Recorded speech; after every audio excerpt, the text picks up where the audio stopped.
Un ressortissant ouzbek à qui on avait déjà refusé la résidence permanente en Suède a été déclaré le principal suspect de l'attentat au camion bélier à Stockholm. L'attentat qui a eu lieu dans le centre de la capitale a fait 4 morts et 15 blessés. Rakhmat Akilov, 39 ans, avait exprimé sa sympathie pour le groupe État islamique. La police a déclaré qu'il refusait de se conformer à une mesure d'expulsion après que sa demande de résidence a été refusée.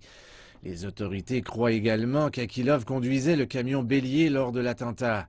Les médias locaux signalent qu'une bombe artisanale placée dans un sac a été trouvée dans le camion, mais qu'elle n'a pas réussi à exploser.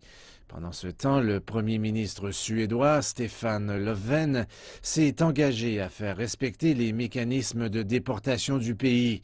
Par ailleurs, les hommages aux victimes ont continué pendant le week-end près du site de la tragédie.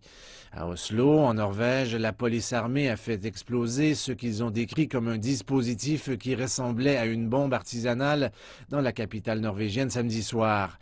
Un suspect a été arrêté peu de temps après. L'objet a été trouvé avant qu'il n'explose et la police considère que le danger est écarté. Jusqu'à maintenant, rien n'indique qu'il y ait un lien avec l'attentat de vendredi en Suède, le pays voisin.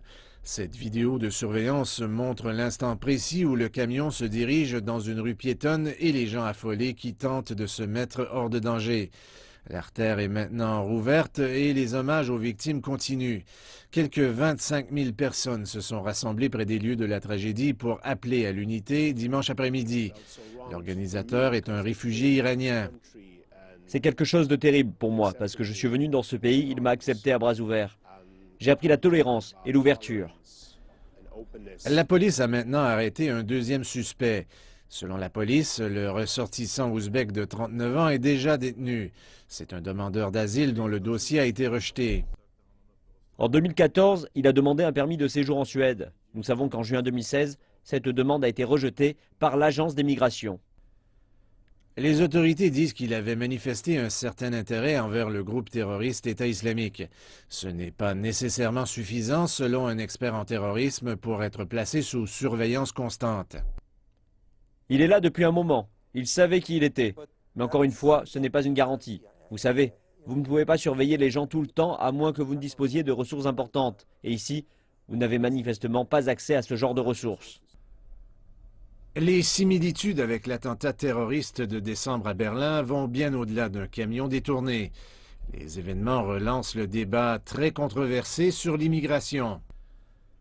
Encore une fois, le principal suspect était connu des autorités. Encore une fois, il semblait avoir été dans le pays illégalement.